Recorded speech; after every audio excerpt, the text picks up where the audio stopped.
Hi, everyone. Welcome to the Billy Wilder Theater. Thank you. I'm Claudia Bestra. I'm the Director of Public Programs at the Hammer Museum, and it's my great pleasure to welcome you to tonight's program, Food for Thought. I want to acknowledge our co-presenters tonight, the restaurant Lulu, located here at the Hammer, and the nonprofit organization Support+Feed.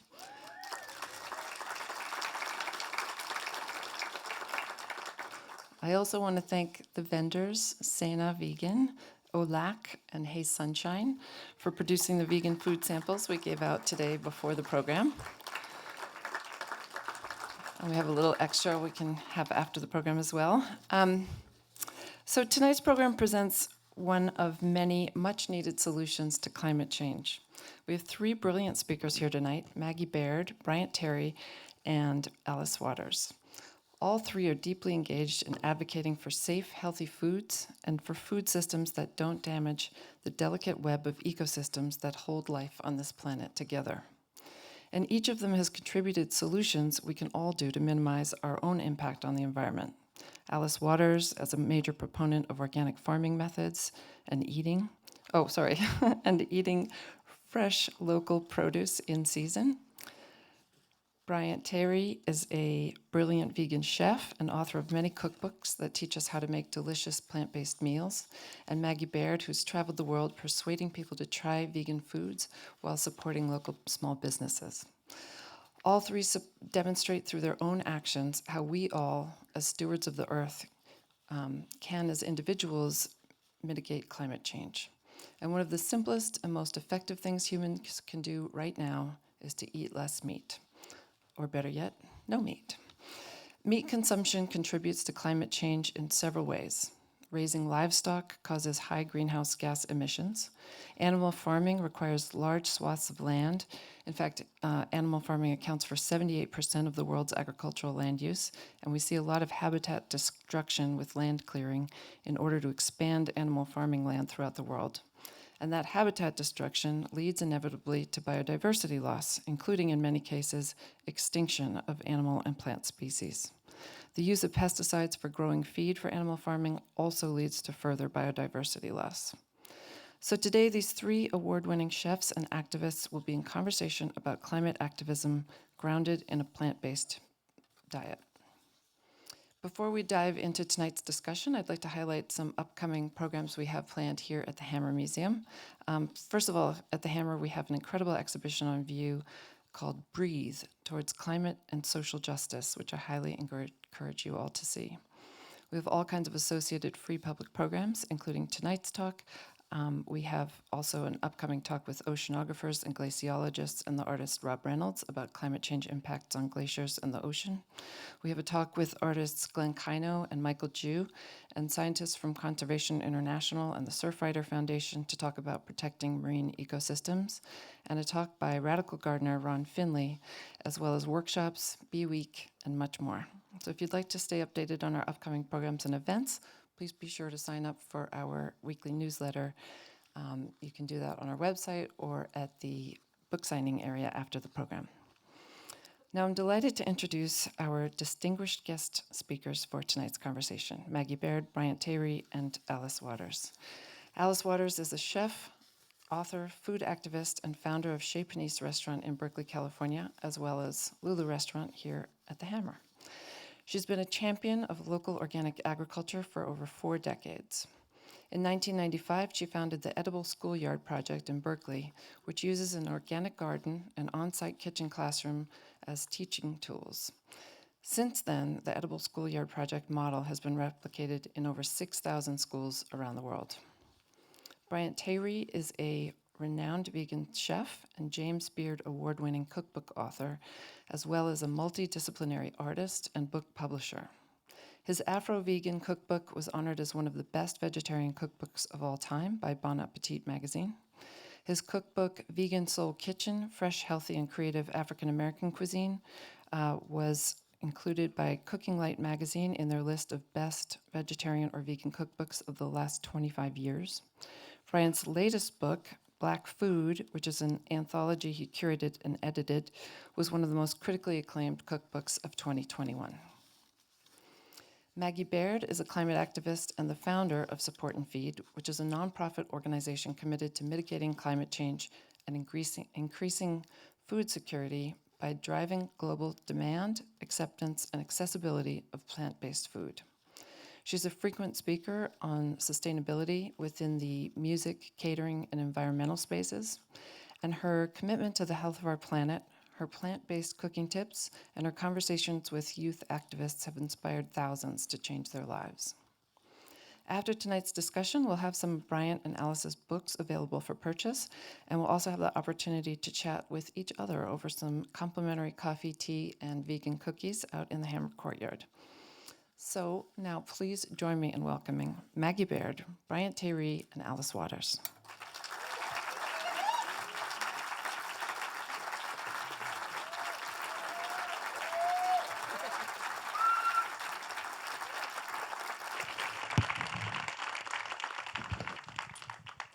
I brought my coat because I heard it was cold, but it feels fine.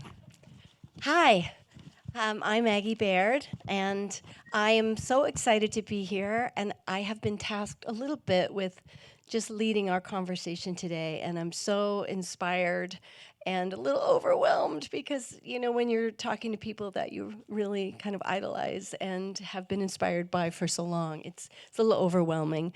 I did want to first thank the Hammer for having this conversation. So important and allowing Support+Feed to help organize this event. And also really appreciate it. And the Lulu restaurant, and for that beautiful and delicious meal that was prepared tonight. And the beautiful food that they already mentioned, but I just want to thank all those people, and thank you, Bryant, and thank you, Alice. I do think that it was interesting to think that we had this beautiful meal, those of us who got to eat at the Lulu, and that the menu was in question actually at one point because of the excessive heat that we had in California recently, and I thought that was so relevant to our conversation tonight. So really what we're gonna talk about, and I have some notes which I may or may not need because I think it's a pretty obvious conversation. We're just gonna connect the dots and talk a little bit about the impact of the climate crisis on our food systems, the connection to food insecurity and food equity, how we can use food as a tool and experience to address all of that, and just be inspired especially by the incredible history and work of Bryant and Alice. So I'm excited. We will have some questions at the end too, so you can start thinking. But Alice, I want to start with you, obviously, and we will just talk back and forth so anybody can join in at any time. But I really want to start with your edible schoolyard because I think that's really, you have such an illustrious history and so many of us know so much about that, but the edible schoolyard is so relevant to this discussion. So tell us how that started. What was the situation at the time? What were some of the pitfalls, some of the exciting moments? I think first you have to know I'm a trained Montessori teacher. And I was trained in 1968 in London. Oh. Good time to be in London. But I was trained in a very beautiful place up in Hampstead Heath, right off the Heath. And what Montessori believed, and she was the first Italian doctor back in the 1880s, and woman doctor. And she wanted to know why children who lived in poverty and hunger could not learn like other children. And she discovered in her work, a lot of it in India and in Italy, that children they were sensorially deprived.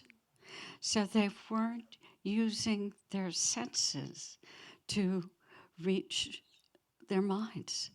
And so she created a pedagogy that was based on the sensory education of touch and taste and listening and seeing and smelling. And I was fascinated by that. And I have basically everything I've done in my life is based on those ideas. And when I opened the restaurant, I used to burn rosemary out in front of the restaurant so it smelled good.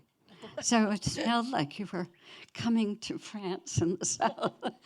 And I always wanted the lighting to be right. And I wanted people to feel comfortable eating with your hands and not, all of the part of Montessori has been so important to me, the lighting particularly, very bright lights. But I had been really upset about public education because the schools in Berkeley 30 years ago and to this day are really falling apart. That it sort of happened when ketchup became a vegetable back when. And we were, teaching in a way that was very, not thinking about the people who loved children and cared about them, and hiring and making the standards so strict and unattainable that I think the principal of this school in Berkeley heard me talking about this, and he called me up, Neil Smith, and he said, "Would you come over? I think you might be able to beautify my school." And I went over there, and this was Martin Luther King Middle School. And it had 800 to 1,000 kids, teenagers. And they spoke 22 different languages at home. And I looked around this huge piece of property that in 1921, there were, I think, like 25 acres of land. No, 17 acres of land. But the city had taken over some, but there was a big lot out there, and I saw the blacktop, and I said, "Oh my God, that could be a cafeteria." And then I saw these portable buildings, and I said, "We'll turn them into kitchen classrooms." And I've just got the whole idea, and I told him, and he said, "I'll get back to you." About 6 months later, he did. And I went and I said, "Neil, it's all or nothing." And that means I might have to hire teachers that are not certified. I might have to have, how should we say, pickaxes in the garden, or stoves in the kitchen and sharp knives. And I said, "I promise that we will make you proud." And he gulped and he said, "Okay, all the way." And we were very lucky to find this extraordinary woman, Esther Cook, who created a kitchen classroom. But again, we were not using the classroom to teach cooking and the garden classroom to teach gardening, per se. We were using those classrooms to teach all the academic subjects.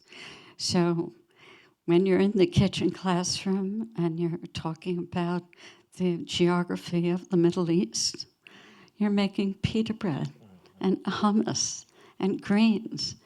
And believe it or not, seeing is believing. You have to come and see these teenage kids in the kitchen, all of them just completely engaged.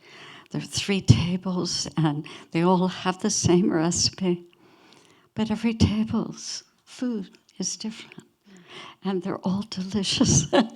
And to see that work, we started to have a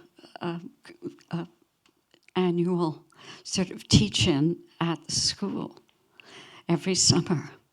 And that is how this expanded. We also wanted proof of concept. Could it work in a hot place like LA or New Orleans? A different culture? Could it be in Brooklyn or upstate New York? And all of those schools we tried to start. And after a little while, they didn't need any help. They all worked. And as you said, it's gone around the world, and there are 6,500. Oh, you should pull up in my map. Brought a map. But it's amazing. This side is particularly good, this side, because this is about human values. It's what it's about. And people all around the world can relate to it. Everybody has to eat. Everybody eats from the garden. And I think the power of food is what can taste. It's what changed me when I went to France. That is such an amazing story, and I marvel at this list. And it makes me think of you, Bryant, because when you talk about taste, and I just want to say that I just happened to have been part of an interview yesterday with CNN, and somebody said in it something like, well, artists can't change the world, but the people who buy art can. And I said, no. Artists absolutely change the world, because artists change hearts and minds. And I think food also changes hearts and minds. And beautiful, delicious, amazing food like everyone had tonight in one form or another. And Bryant. But can I just say that, well, first of all, shout out to Maria Montessori. Yeah. Before I was married and had kids, because of conversations Alice and I had, I sent both of our daughters to Montessori school. And I just think it's such a shame that Montessori education has become so elitist in this country, because Maria Montessori's vision was teaching like the most marginalized children in Italy. Like, these were poor kids, and now you have to spend an arm and a leg to access what I think is a really powerful education for helping to develop autonomy and self-drive. And so thank you for that, Alice. But I wanted to just piggyback on something you said really quickly, because I think this gets to one of the core issues around how we imagine change. The fact that this person, journalist or whoever said this, is looking at the people who collect art, which is typically the millionaire and billionaire class, right, as those who are going to make change, and not the artists themselves. And I think it's kind of emblematic of the way in this society we're always looking at the people who hold what we traditionally see as power to make change, instead of understanding that real change happens because of on-the-ground grassroots movements of the people, and not those who have power and resources. Or I should say, the way we imagine power, because power is in community, it's in like people, it's in drawing on these histories of movements and building on them. So I just think it's interesting that it would even be like framed in that. Yeah, it was quite shocking, actually. Yeah. And I thought of you, especially because you're not only this amazing chef and cookbook author, but you are an actual visual. Oh, there we go. See, I don't need these notes. A visual artist, and getting your master's degree, I believe, in art. And so you kind of span the whole width of this. But I know that you were so inspired by Alice. But how did you get in this food space and this whole activism space? Yeah. My work draws from a variety of sources, from personal experiences to historical movements to cultural traditions. And I'll start with the personal experiences, because I feel like I was so blessed to have grown up in a family in the South who has roots in the rural South, and who are smallholder farmers. And I had the privilege of spending a lot of time in rural Mississippi and Tennessee and Arkansas on my family's farms when I was growing up. So experientially, I was learning about the seed to table cycle. I was learning about these histories and traditions of Black people and the way that they grew food, the way that they preserved and cooked it, the way that they ate and shared food. And it's important for me to highlight that because there are these paternalistic and dare I say anti-Black ways in which people like to, because of the high rates of preventable diet-related illnesses in the Black community, because of the kind of disconnection that Black folks have from, rural environments and growing food largely. There's this idea that we need to teach those people how to eat more healthfully or teach them how to grow food. And I always say that what we have to do, because I do realize that there is this historical amnesia that not just Black people, but most Americans have around these traditions of growing food and making food from scratch and preserving and pickling and eating in community because of our industrialized food system. But I say that we have to help people remember, piece back these histories. And I tell you, when I travel the country doing public talks, I'll often start by asking the question to the audience, like, how many of you have come from a family of farmers? Or better yet, let me just ask you all, how many of you come from families who may have been smallholder farmers or farming in certain ways? How many of you come from families who had kitchen gardens and home gardens or, participated in community gardens? How many of you come from families that actually made meals from scratch? What about canning, pickling, and preserving? So these are traditions that across the board, so many of us have that we've lost because of our industrialized food system.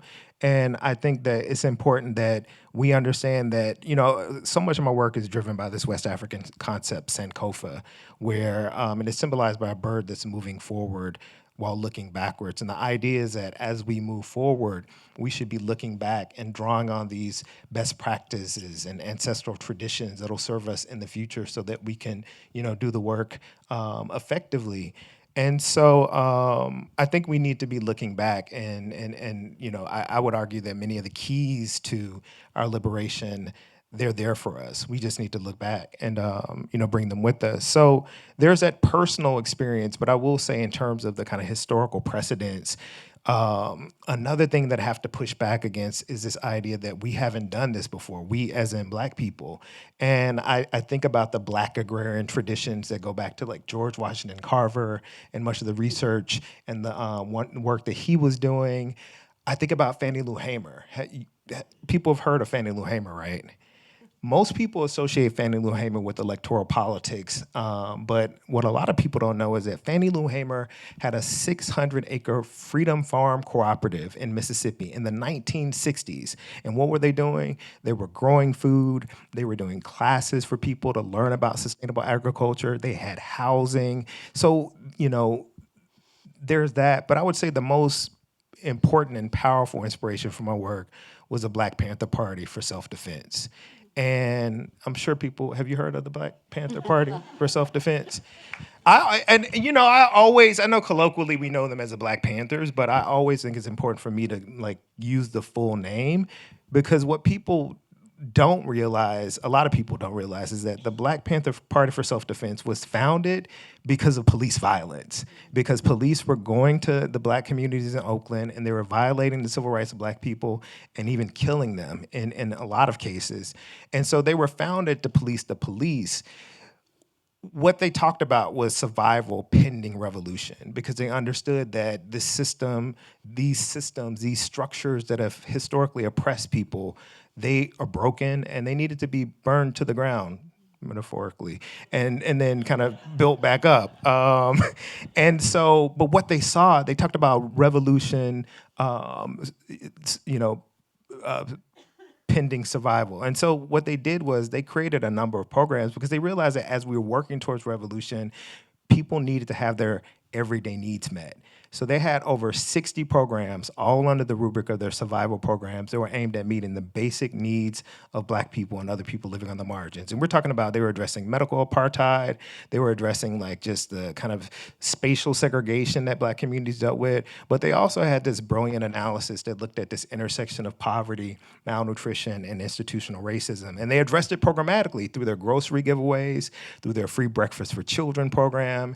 And I was a graduate student in New York at the time, and when I would look around, I realized that the same issues that they were addressing in regards to poverty, malnutrition, and institutional racism, they were still prevalent, like in this moment. Young people, my mentor Raj Patel talks about being stuffed and starved, and I realized they were eating a lot of things, but they were just, as Michael Pollan calls them, edible food-like substances. They weren't real food. They weren't whole foods. There were a lot of processed and packaged foods. And so that really inspired me because of the activism of the Panthers to found this organization called Be Healthy. And we use cooking as a revolutionary tool to kind of excite them in a non-didactic way. These were young people who are living in historically marginalized communities where there were underfunded, segregated public schools, and all the material conditions in those type of communities. So we wanted to have something that felt immediate and practical to engage them, and that allowed us to, politicize them around food issues and hope to empower them to address the problems in their communities in regard to health, food, and farming issues. And I'd be remiss if I didn't shout out my big brother and mentor, Joseph Collins, who is in here today, because when I was in New York, Joseph was a program director at The Door, which is a multi-service youth agency in Lower Manhattan, and he invited Be Healthy to be housed at The Door. So we had this ready-made population of young people that we could work with, because they brought young people from all 5 boroughs to come in, and we were able to transform not only these young people, but the ripple effect of them going back to their geographic communities, to their schools, to their faith communities, and really making change. And I'll just finish by saying that Alice's approach, this idea of the sensual power of the table was one of the cornerstones of how we thought about making change with these young people. As I mentioned earlier, we didn't want to start with the heady intellectual ideas of food or the politics of food. I had saw so many spaces around these gatherings around the food movement that felt very classist and elitist and didn't have the people who were most impacted by our broken food system. The people who are migrant farm laborers or people living in urban centers or even rural areas dealing with food apartheid. These people weren't in the room, and I noticed that it was a bunch of academics and policy wonks, and I really felt that how can we create nothing against academics and policy wonks, but how can we widen the net or build a bigger table? And I knew that one of the most powerful ways of doing that is by using food itself, literally making meals for people and then drawing them in, and then we can get into the ideas and the politics of food. Yeah. I know. I feel like we could just say thank you, good night right here. But so many things you said triggered me. Support and Feed, one of the major premises of Support and Feed is that we lead with food. We lead with delicious food. And we are nourishing souls as well as bodies. And that may be the first time someone realized that they're having a plant-based meal. It has to be delicious. And I know you have the pleasures of the table, the leading with the senses, such an important part of both of your work. But you can only have delicious food if it's picked when it's ripe and eaten close after that. And you can't have ripe food if it's shipped around the world. So it has to be grown locally, picked and eaten. And I think that was what happened at Chez Panisse at the beginning. I wanted the food that I had eaten in France.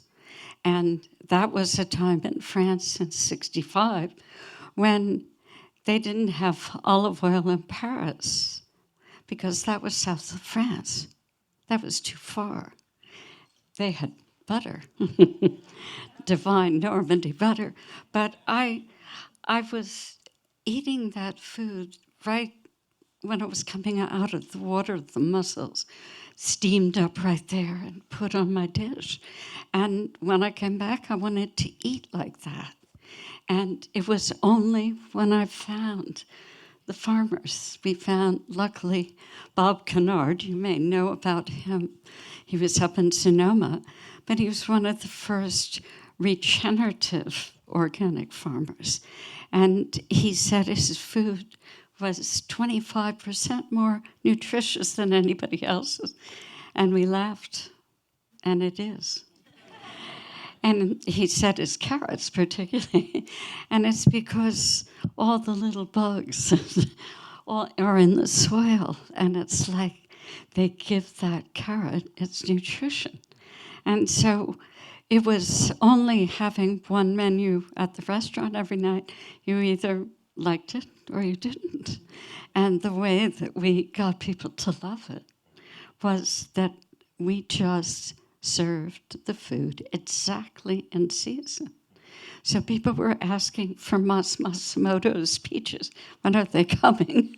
I'm still waiting for them. and they come and then they go. And it's a beautiful way to be connected with nature because you're not eating one thing all the time. You're just anticipating. And of course, it's very shocking this year for me because I haven't had a tomato the way that I have eaten them before. And I think of tomatoes way back in the 40s when my parents had a victory garden. And they had it their whole lives. They were inspired by the government to plant that garden. And they had friends in the neighborhood, and they would trade what they had, share all the food they had. And I've never had tomatoes like that. So I know it has to do with humidity of that place in New Jersey where I grew up. And I'm always comparing the tomatoes in California, which fall a little short. Well, I want to join in because I had the best tomatoes of my life this summer. Oh, yes? Yes. Where They came from my farm stand in my backyard, which is hydroponic. And I think it's really important to address the fact that this past October was the hottest October recorded globally at 0.17 degrees Celsius, warmer than the pre-industrial average for the month. We are facing a crisis. Often people refer to this as the greatest existential crisis of our lives. And I think we forget to say, what does that mean? It means our very existence is at stake. And I've spent my life, and when you talk about all these things in the 70s, you know, the start of the edible schoolyard and these movements, I look back to when I first read Diet for a Small Planet, which I believe was in 1977. I was a teenager. This rocked my world, this book. It was an amazing book, which means that we've known where we were headed for decades, and yet we still ended up here. And now we have to figure out how to maneuver this crisis that we have created. And what are the strategies? I mean, a local garden is beautiful. But the heat, how will we sustain that? What are the challenges that we're facing? You know, my strategy is to have a hydroponic farm stand where I use less water, I can move it in the shade if I need to, but what are the strategies that you see working? So I think that what's been exciting to me is seeing, you know, having done this work for over 2 decades, is seeing the movement grow and seeing how, you know, everyday people, not just, you know, far left activists or people who've been committed to the food justice movement, are thinking about these issues or putting, you know, practices in place to, you know, work towards a more healthful and sustainable food system. But I think what's been a little concerning is that so often people, you know, it's great that people want to buy fair trade products or buy food that's local and organic. But I think the issue is that a lot of people, it seems like they have this idea that consumer action is enough to change the food system. If I just spend my dollars in alignment with my values, then that's going to fix everything. And I mean, it's true. Like, every dollar we spend is a vote for the type of food system that we want to see. You know, if you go to the farmer's market, typically every dollar you spend, the farmer gets, you know, 80 to 90%, 90 cents on every dollar you spend. Whereas when you're buying from the big multinational corporate supermarkets, they like so many of the your dollar is going towards what economists call external costs. So things like marketing and shipping, and not going directly to the people who are growing our food. But I always talked about what I used to talk about are the 3 C's of change. It's like, yes, we do need to have that individual change. We need to think about ourselves as like conscious consumers, but we also have to really understand the power and importance of doing the community work, right?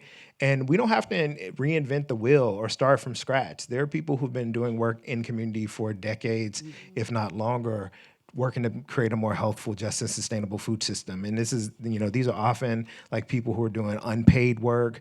They're just passionate about changing their local communities. And we have a number of people in here tonight who have been pioneers in thinking about how can we transform the most historically marginalized communities. I do feel like it's important to recognize that when we talk about, because Angela Davis has this book, Freedom is a Constant Struggle, and it's been a really important guiding text for me in a number of ways. But one is just knowing that, even though we might want to see revolution tomorrow or the next week, we have to be in it for the long haul and know that like the freedom fighters who came before us, we're building on their work, and then the work we're doing now, people will build on that work. But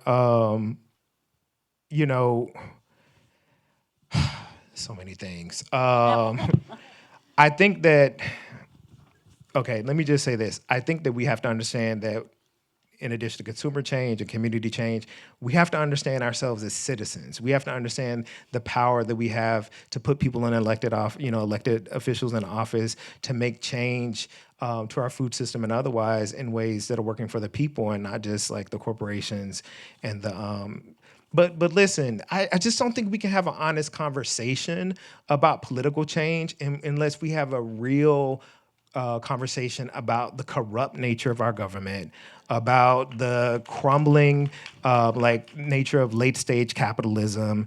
And so we could talk about like influence our politicians as much as we want to, but we know that, the current structure of many of the laws that allow like the billionaire class to influence politics, it makes our voices, harder to hear for those elected officials when they're getting so much of the money in their coffers being provided by these billionaires. So one thing that I love about the turn that Frances Moore Lepay has made in her work, and Frances is a dear friend and mentor because my first book, Grub, was co-written with Anna, her daughter. And so when I first was learning how to be an author and going on tour and just learning how to be in media's presence, like I learned that from Frances as a seasoned author. But lately, what she's been talking about is the need for us to understand the fundamental direction of where our democracy is headed, and understanding that, the kind of ways in which the billionaire class and the millionaire class influence politics, the kind of like further deregulation of all these industries. Like if we don't get that, if we're not looking at that, then we're not truly understanding the whole picture. And so I just always say that, like, yes, we need to keep an eye on food. Food is important, but we also have to keep one eye on the range of issues. Like usually when you go to a community that is dealing with food apartheid, these are the same communities that have crumbling infrastructure, underfunded, segregated public schools, very little green space. These are communities that often have industries that are adjacent to or in the communities that are poisoning the air, the water, and the soil. So yes, food, but what about all the other issues that are connected to the way the communities are being like attacked? So, am I talking too much? I'm sorry. No, it's great. I'll shut it down. I'll reel it in. We have time. No, but really, there was a great article today that Cory Booker wrote. And it's about how much money there is in the school system already going for buying food that's totally unhealthy. Absolutely. And it's a really powerful article that he wrote.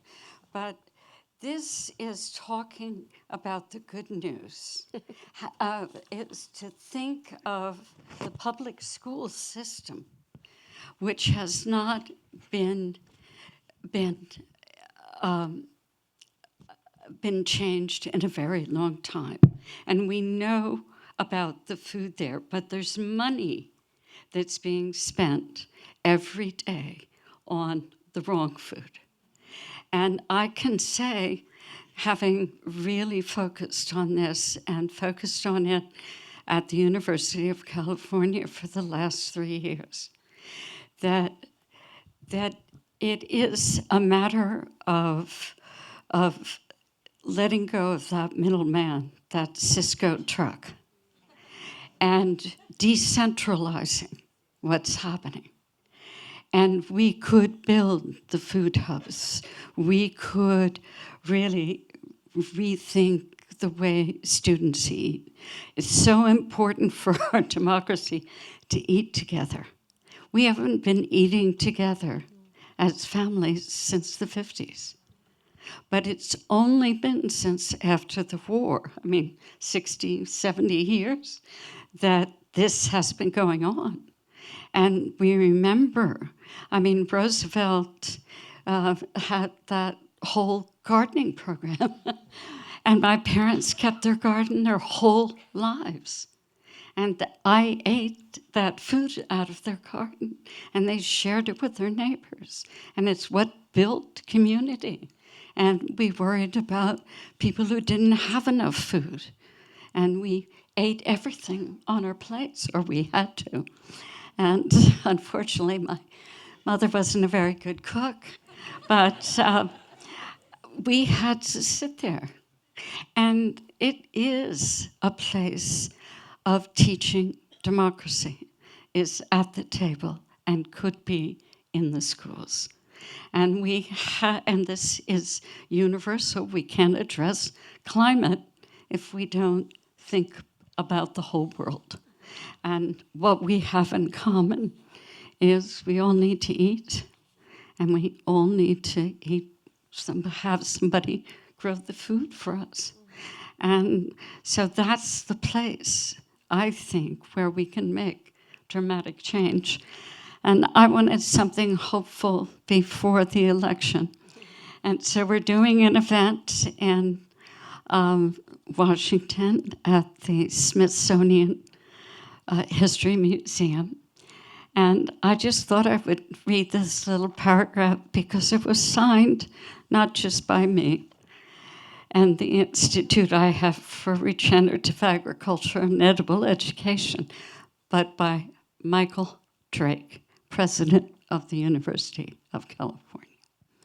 We are pleased to invite you to an important gathering where we will present the idea of school-supported agriculture as a powerful and universal climate solution. Our ambitious goal is to build a global movement where all public schools and universities buy their food directly from local, regenerative, organic farmers, ranchers, and food purveyors.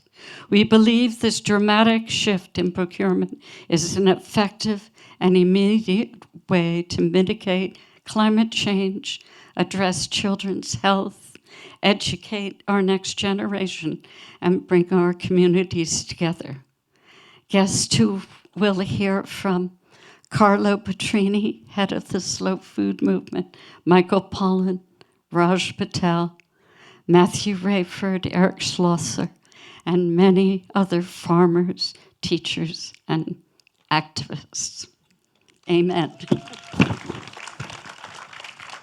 I just wanted to say that climate change, everything you mentioned in there, climate change is a threat multiplier. Anything you care about right now, whether it's immigration, whether it's the price of homes, the price of food, climate change is a threat multiplier. If you care about anything, you should care about the climate crisis. And I want to reflect on what you said about government, because if you've had the privilege or the opportunity, as I've had, to talk with anyone about things like the Farm Bill, it can be very discouraging because you see how much money is behind a lot of the people who are influencing what gets in the Farm Bill. And that includes a lot of animal agricultural companies and the pharmaceutical industry, by the way, because they have a very big vested interest. They spend a lot of money on pharmaceuticals for the meat and dairy industry, and let's be honest, also to treat a lot of diseases. So when you find out the money that's coming in, it can be very discouraging. You point out all the grassroots organizations in this room, and you know, this is what keeps me up at night. And I'm directing this back, but you can also talk about something else. The grassroots movement is thriving. People are doing amazing things and have been, as you say, for decades. Yeah. But that's the roots. And if we don't get the system change, as you say up here, there is a point where it does feel, I hate to use the word, but a little hopeless sometimes. I know there's lots of hope, but I mean, I look, as cynical as I have become, and I think a lot of people have become around electoral politics, I do think it's important that we exercise our duties as citizens, especially when it comes to like local politics and state politics. You know, whether you're voting for either one of these presidents or not, there's a lot of down ballot things that I think we should all be caring about, and like especially the things happening in our local communities. I do think we need to bring all the stakeholders to the table. Survival pending revolution. Look, we need private industry, we need governmental organizations, non-governmental organizations. But I'll say this. Some of the most exciting work that I've been seeing around the country are people who are imagining beyond these current constructs and systems that we live in and thinking about what life can look like post-capitalism. What can it look like outside of this economic system that we all feel so tethered to? And, you know, I think about like Project Jackson. I think about some stuff happening in Detroit. And I do think, you know, Octavia Butler tried to tell us a long time ago, and we're hurtling towards climate collapse. We're seeing all the things that she predicted in her books, and I do think that we have to be the people that we lean on. We have to think about like these self-sustaining communities that don't rely on fiat currency, that are, you know, rooted in cooperative models, that are thinking about how we can like barter and share and really create communities that are, you know, grounded in care and, you know, just thinking about the most marginalized communities and how do they survive, because once we figure those models out, then everybody wins. You know, if we think about the most marginalized communities and people, when we address those people and communities, then everyone wins. And so I not that these things, I think they need to be happening concurrently. We need to be looking up, but we have to be putting a lot of energy in what's happening on the ground in order to, you know, push the type of change that can happen up top, but also just to ensure that people are surviving in the midst of like trying to make whatever changes we are. The win on the daily level. Alice, I had a question about your school program, because what I'm wondering is, how does it work in different areas of the country, right? We live in California. We have immense amount of farmland and the best produce in the country. How does it work in another state, in another city where there are not a lot of rural farms, or even within a city where we see vast differences in the resources that are applied to schools? What does it look like? Well, I just think about Ellie Coleman, who has an organic garden up in Maine, on the top of Maine. And all winter long, he has a greenhouse, and he grows food for schools. And that has to happen. We need greenhousing. And it's possible to make that organic and regenerative. And then he closes in the summer when all the vegetables are there. But he's just, again, we have to think of all the grasslands.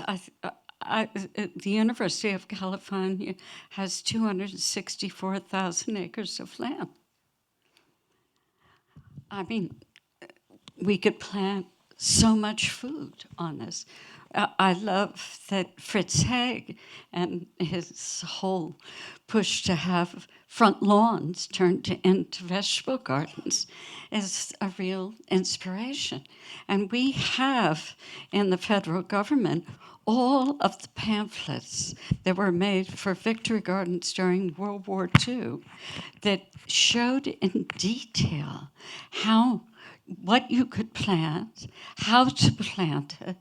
And I was jealous reading the ones about DC. There were 22 varieties of strawberries. Wow. You know, and you have to find the right varietal.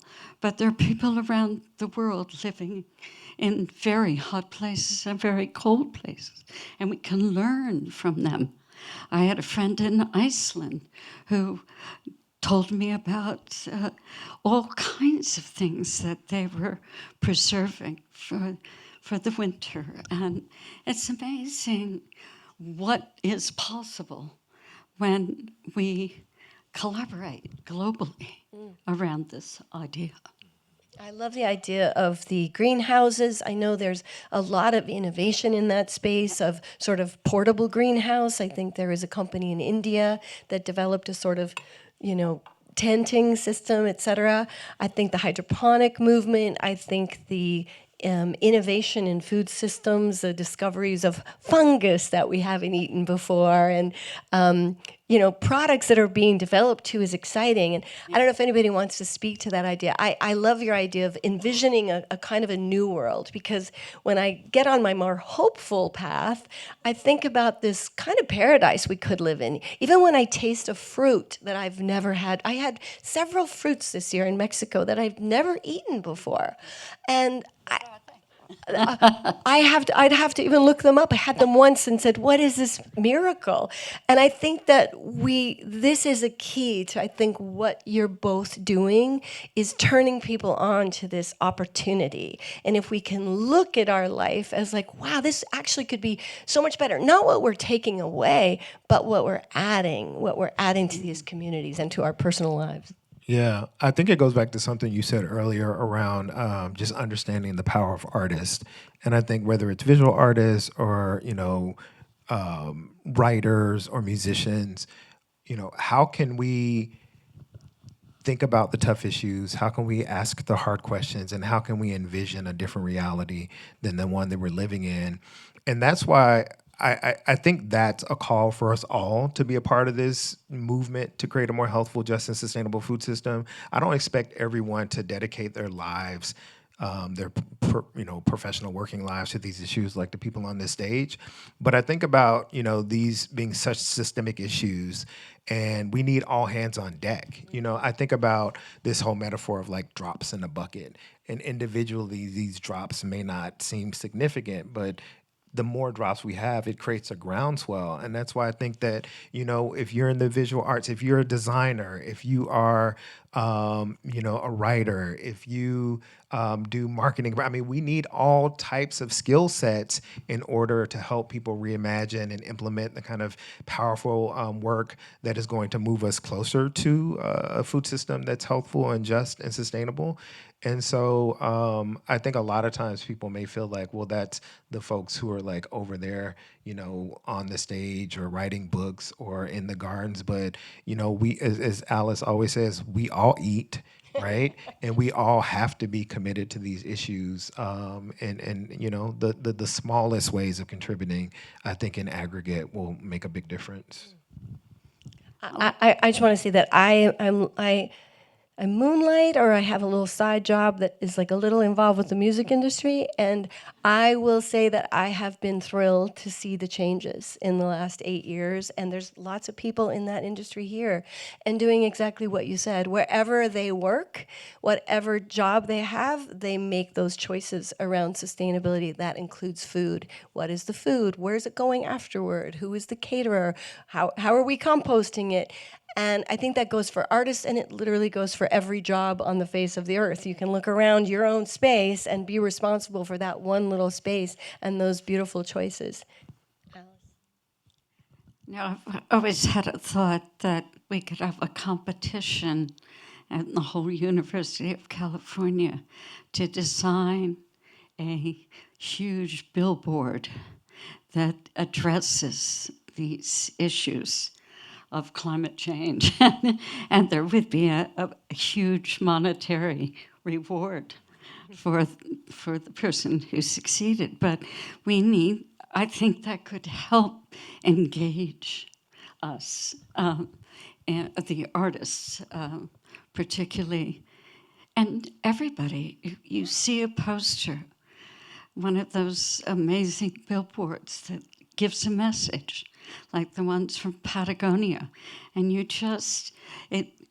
stop and you take a second look and you think. And I think, I believe that we need a lot more sort of messaging and some things that connect us.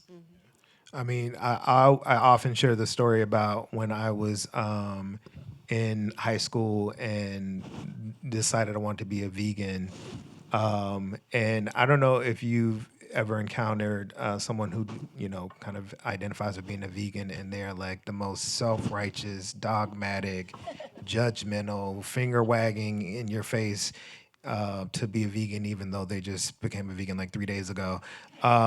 That's who I was, and I apologize to my parents like weekly about that period. But you know what? The catalyst for it was a song. It was a hip hop song by this one of the seminal groups in hip hop, Boogie Down Productions, and they had this. It's a song called "Beef" from their album Edutainment that talks about factory farming. I'll kick the lyrics for you, but this is where it all started for me. Beef.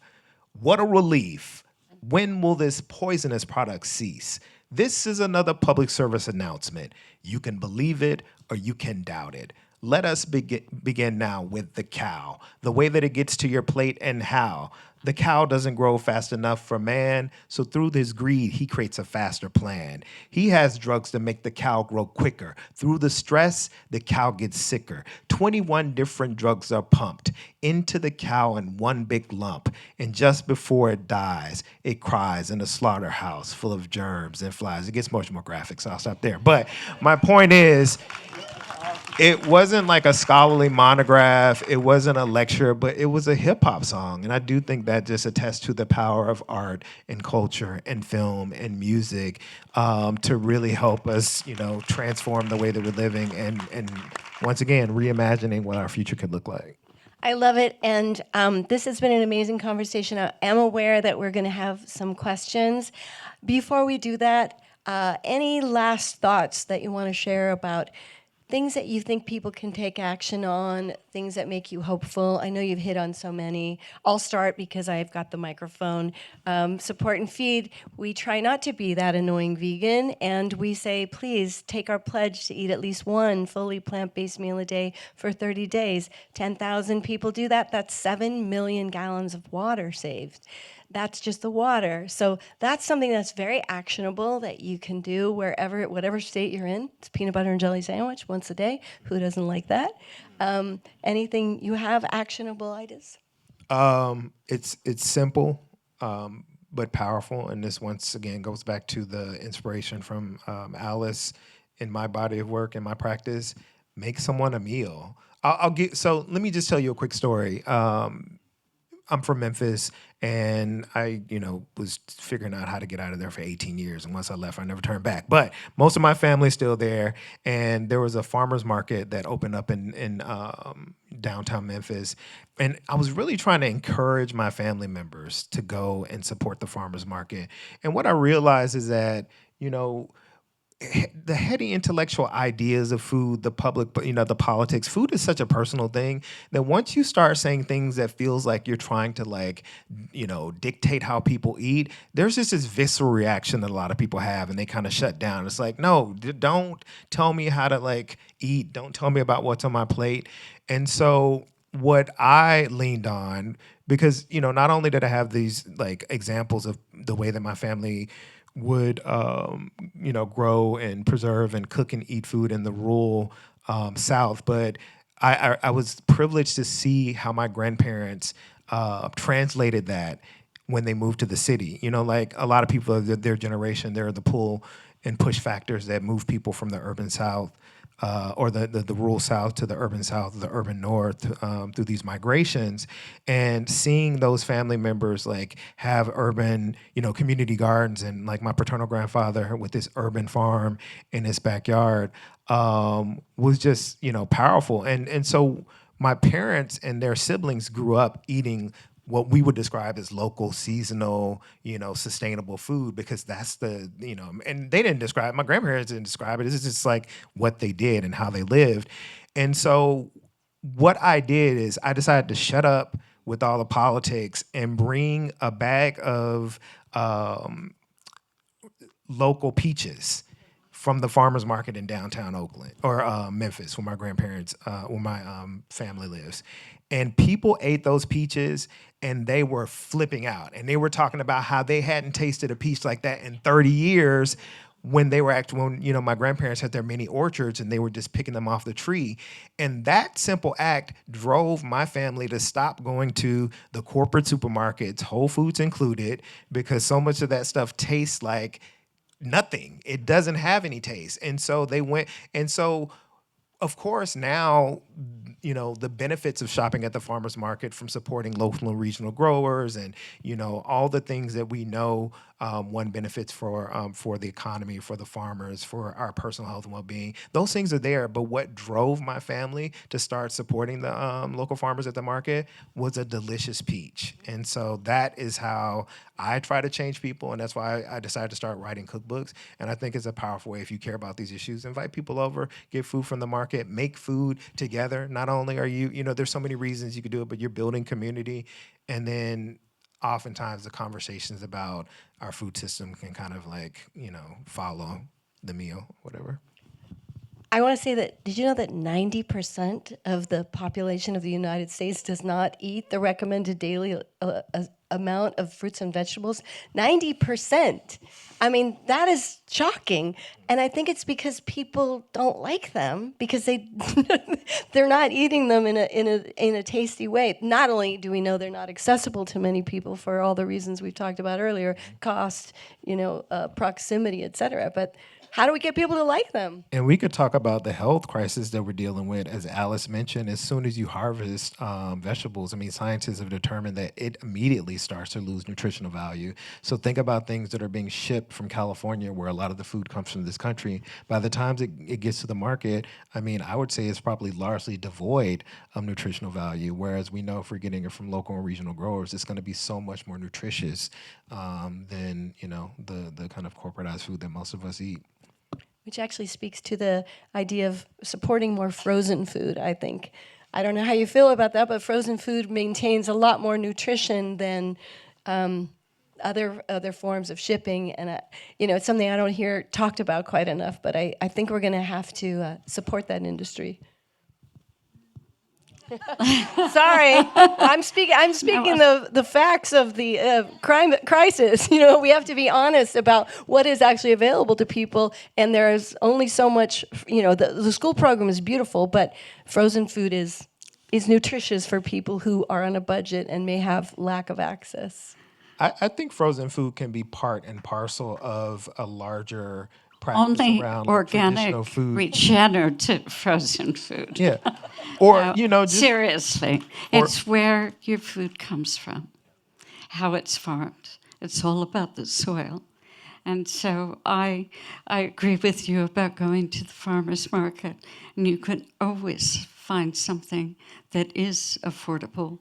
The farmers, when they have a huge crop of whatever it is, corn or peaches, they are willing to sell it for less because they need to. And once you get to know those people, then you want to give them the money. They become friends. And that's what happened to me at the San Francisco Farmers Market. And I think the whole movement across this country is rather amazing. The whole idea of community-supported agriculture is all about taste. You know, people eat it and then they go back again.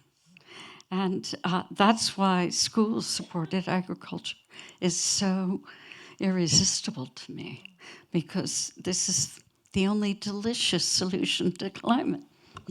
It's true. And the public school system is funded by the government, and a perfect place to house your local gardens. Yeah, and I know I keep saying, talking about farmers markets, but there are innumerable ways that people are feeding communities through CSA programs, through community-based organizations that are growing food in, urban farms and community gardens. But I do want to say that I think oftentimes when we hear farmers market, we think of these very elitist, exclusionary spaces, and they can be, but we need to move beyond the kind of obvious ways we think about them. Because I'll give you an example, in San Francisco, there's the Fair Plaza Farmers Market, and this is like you go in, it's like a cornucopia of some of the best food in the country, right? And it can be expensive. And there are the more community-based markets, like the one in Oakland on Fridays, that's kind of adjacent to downtown Old Oakland and Chinatown. There's an Alamany Farmers Market, which has mostly immigrant farmers, and they're serving mostly like lower income people from the community. And so there are these type of like spaces where people, local and regional growers, are providing the food that aren't like the tourist traps, or just kind of like the spaces that are mostly kind of marketed towards the elite of these different places. So I'd say like the most important thing is just like doing the research, seeing what the lay of the land is, because once again, there have been people who've been caring about these issues for decades and doing the real work of feeding our communities, and they need our support. We need to be like there for them. So yeah, just do the research. And just shout out to Support+Feed, who offers free farmers markets at PS20 in New York City, soon to be Bell Gardens in Los Angeles, where we're getting beautiful, unbelievable produce, the best produce you could ever have, and it's all free. Just a basic farmers market, but free for anyone who needs the produce. So I think that is another strategy we could be offering all over the country. All right, I think we should take some questions, but I know it is up to our ushers to take them. So if you have a question, you can raise your hand and they'll get you. I'm going to start off, we've talked about politics tonight, with probably a very unpopular question. So I'm going to put you on the spot because it's too important not to discuss. But do you have any opinion on the work that RFKJ is doing to bring attention to these issues? Because it's notable.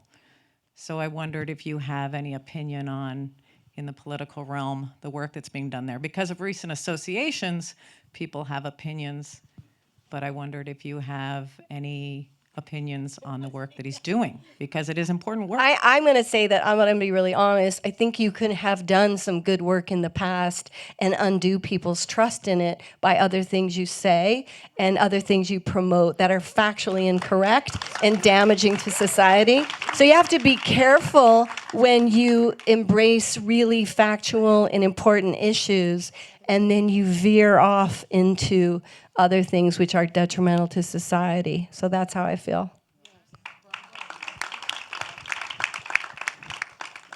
As the young people say less. I'll leave it at that.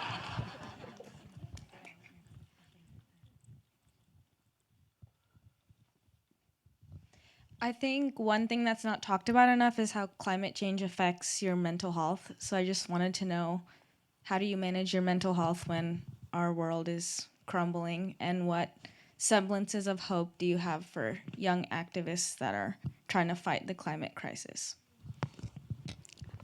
Well, I guess I have to believe that when we all get together to do something, it is really uplifting. Of course, I came to Berkeley in 1964, right in the middle of the free speech movement. And I was just changed completely by that, the power of all of us out there in Sproul Plaza and Mario Savio speaking to us. And I just, it changed my whole way of thinking about the world. We have to get together and say this is not right, and be willing to take the consequences, whatever they are. And I feel like I'm still ready to do that. But it was, what was so positive about the free speech movement is that Mario Savio was talking about this big picture of education. And he was saying, you know, you really need to take all different kinds of classes. Don't just have a major and stick to it.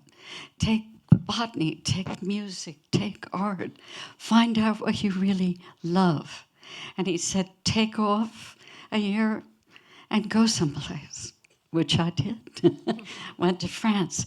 But it did change my life, and it opened me up to just how other people lived and how beautiful it could be. And it is important that we gather and in a peaceful way for something we all believe in.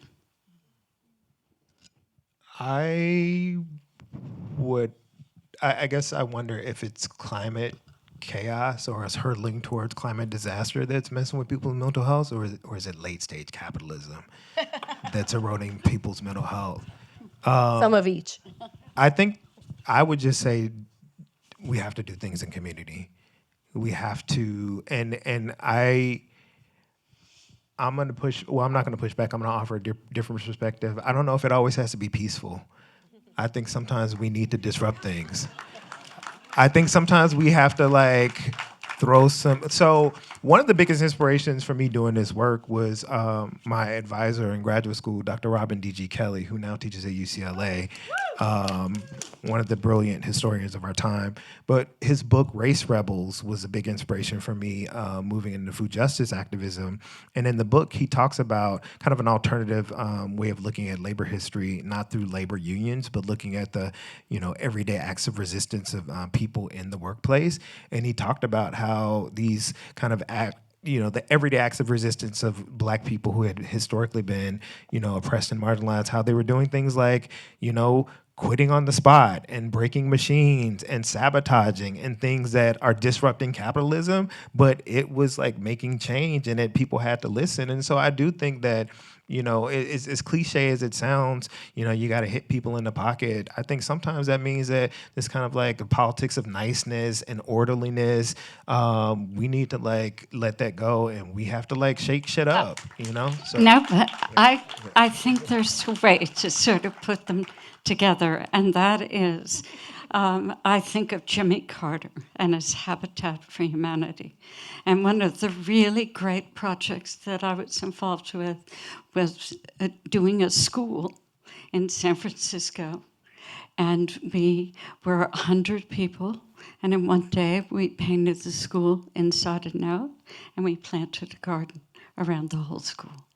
And I just felt so empowered by that, and we need that kind of barn raising, if you will, so that people can see what we've done.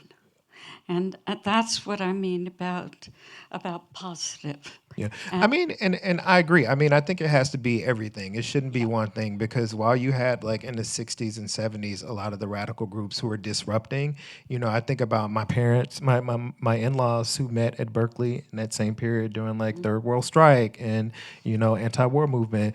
They were doing positive things in San Francisco. They were organizing, they were fighting gentrification, they were building community centers, they were like working to empower communities. So I do think that, as they say, we can do many things at once. And at this point, I just think we have to pull out all the stops because, like I said, we're hurtling towards collapse on many fronts, whether, climate, economy, and, I think one of the most important things that I do is look towards the young people. I like to let the young people lead. I think I'm a baby OG at this point. And so I feel like uplifting the younger generation, providing whatever support, giving them a historical and power analysis, but like letting them lead the way because, there are things that the old heads, it's just the innovation, the energy, the excitement, it's always been young people, whether it's the civil rights movement in the American South where you had little children putting their bodies and lives on the line, or, you know, in the Bay Area. I mean, the Black Panthers, these were kids. These were like 18 and 19-year-olds who literally were transforming the country. And so, you know, I'm always going to look to the young generation to lead the charge.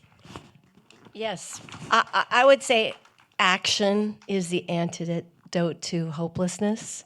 And whether that is climate action or some kind of other action, you know, something else that you're passionate. I know you are, Mira. And I think that kind of action is really the way we all get through our days, and especially if it can be in community. We know we're suffering from an epidemic of loneliness in this country. And, you know, sharing food, sharing a conversation, these are the things that get us all through the days. So I think that's a beautiful question, and I love what you're doing, Mara. Do we have probably time for maybe one more question? Oh, Hi. we're not supposed to point. We're supposed to let them do it. But Hi, maybe guys. we can come down here after. Hey. Oh. Where is Hi, it? guys. I'm up here, right Oh, here. okay. Hi. Well, I'm a youth, so I guess thank you for the love. Yeah, so I really believe in like purposeful disruption as well, and I think it's a very important step to take. But I wanted to ask you guys, I'm kind of trying to transition into a plant-based diet, but I'm having some difficulties with like the ease of it. I just feel like I'm such a busy college student, and it's like, how do I actually get like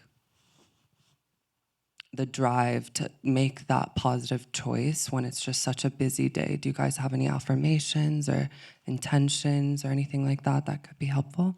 I think my tips are more practical, which is focus on food that you love, focus on food that you enjoy. If you can find a plant-based version of it, or maybe just leave something out of it, that's kind of the most straightforward way. I think it is hard on a busy schedule, no matter what kind of a diet you eat, to get enough food and interesting food in a day. It's just quite challenging.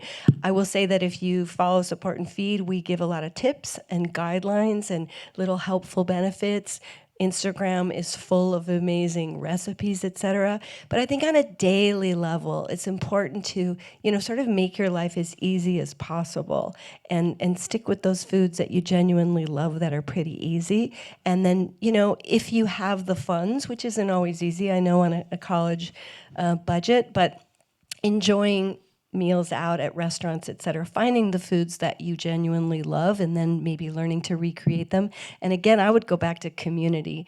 You know, I'm going to tell a sad, sweet story that when I became a vegetarian at 17, I'm a vegan for 15 years, but when I first was a vegetarian, I didn't know any other vegetarians except my brothers. And I was so sad about it. After a while, I said to my then boyfriend, now husband, I was like, I don't have any vegetarian friends. And it was sort of sad. And then my husband went away to Louisville, Kentucky to do a play, and unknown to me, rode his bike by the slaughter yards every single day. And when he came home, I noticed he was eating a little more meat than usual, and I couldn't figure out why. I thought, what's wrong? I have had no influence at all, despite cooking all this beautiful food. And then on my birthday, he gave me a card that said, now you have a vegetarian friend. And he did the same when I became a vegan, as did my family. So that just shows that it is great to have friends. I bet you could find a lot right here today. And I do feel that one thing that has motivated me since I did this, which was 1976, was every single day since then, I've been able to wake up and say, you know what? That's one part of the problem that I am not participating in. And that's powerful. I want to piggyback on what Maggie said, and this is connected with, I think, your question earlier. We just have to be in community. You know, a lot of people, when you talk about whether it's eating a plant-forward diet or just making meals from scratch and not eating industrialized packaged and fast foods, you know, people present very real concerns, the real barriers that I think a lot of people confront around, like, you know, the cost or time or, you know, geographic barriers to accessing healthful food. But this is where I think we have to do it in community, right? And so just imagine if you're trying to do all this alone, then yeah, I imagine it will be cost and time prohibitive. But, you know, if you can find a group of friends with whom you could, you know, go to the farmer's market, for example, and buy things in bulk. So you're not just spending your own money, but you're like collectively buying things, which, as Alice mentioned, if you build relationships with the farmers, sometimes they're excited to give you a price break on getting a case of organic tomatoes or whatever. And then you go back and you like collectively, if there's a dorm or someone's apartment or home who has a kitchen and who has, like, you know, equipment to make a variety of meals, you can make, you know, like a number of meals that can then be eaten or frozen. So you have fresh home cooked meals throughout the week. And then in addition to cooking together, you're building community, like you're connecting with your friends, your neighbors, your professors, and whomever. So I think it all comes down to knowing that we don't have to, like, capitalism, it just convinces us that every issue we have to like address it on our own, you know, just this rugged individualism. And I think we have to be in community with people, especially in such perilous times. So Beautiful. And Dr. Reshma Shah is in the audience. She has a beautiful cookbook called Nourish that will help you with all your vitamin needs, etc. Really, really important. I don't know. I know we're not supposed to point to people, but someone has been asking us to take a question down here. So, yeah. Well, thank you. Our healthcare system is broken in so many ways, and one in particular is around food. 75% of the, $3 trillion we spend annually in healthcare in this country is directly attributable to how we eat. And our system is addicted to treating disease and not preventing. But there are some reasons. Say it again. There are some reasons to be hopeful. There is a transformation slowly but surely occurring in our health system. And I'm curious, are you familiar with any work? Are you individually doing work in the healthcare space? I'll say I'm familiar with Preston Mehring, who's a physician who he's a retired physician who, when he was practicing at Kaiser, he pioneered having farmers markets at hospitals. And as many of us know, like, much of the food that's served to people who are ill in hospitals is the polar opposite of what you should be serving to people who are dealing with some kind of illness. There's Linda Shue, who is another physician at Kaiser in San Francisco. She's been one of the leaders in this kind of like edible education, or not edible education, but Food is medicine. Food is medicine, yeah. So really working to organize residents and physicians to have, you know, cooking as a practice, and literally like having a prescription pad where they're not just, you know, encouraging their patients to consume the pharmaceuticals from the big pharmaceutical corporations, but like eating more healthfully to prevent illness. And so I'm hopeful. I'm very hopeful in this way, because now, I mean, when my sister was in medical school, she told me that the most that they did around like food and nutrition was a 4-hour workshop, right? So it wasn't a thread throughout their education about how they could be talking to their patients about what they're eating and how to prevent illnesses. But now we have a number of medical schools who are actually, you know, including this kind of education where, I mean, I think Tulane was one of the kind of pioneers in this, where in the medical part of the medical school education is they're having chefs come in, working with the doctors, at least teaching the fundamentals of cooking fresh whole foods so that they can pass that information on to their patients. And we've been seeing this kind of growing movement among, you know, medical schools. So I think that there is a lot of growth in the area, but, you know, it's happening. We just need to like encourage it further so that, you know, because there's just so many pressures that doctors have to just prescribe you a pill as opposed to like actually helping you think about like treating the source of your illness and not just like the symptom. And there's a lot of disinformation in the food system too. There's a lot of promotion of myths and inaccurate information around food. largely sponsored by those people I mentioned before and those corporations. So a lot of that has to be overcome. There is a food as medicine bill that Javier Becerra is working on. And shout out to Kaiser, who's helping us with our free farmers market for Support and Feed. There's food as medicine in Minneapolis. So I think it is growing, and it is so crucial. I remember having a baby, and like there was nothing healthful to eat on the menu. And the doctor said, "Why do you care about the food? You had a baby." I'm like, anyway. Well, I think that is all the time that we have for tonight. I just want to thank you all for coming. And I just want to thank you, Bryant. You are mind-blowing, and I'm so honored that you're here.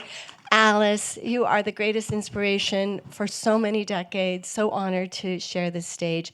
Bryant is going to be doing a cooking demonstration tomorrow at East Los Angeles Community College with Support and Feed, because he is passionate about education, as is Alice. Just so grateful to both of you. Thank you to the Hammer for having us. We appreciate all of you for coming. Thank you so much. Good night. Oh, and book signing. I think we're going to be signing books out front. So, yeah, we'll see you in a sec. Thank you.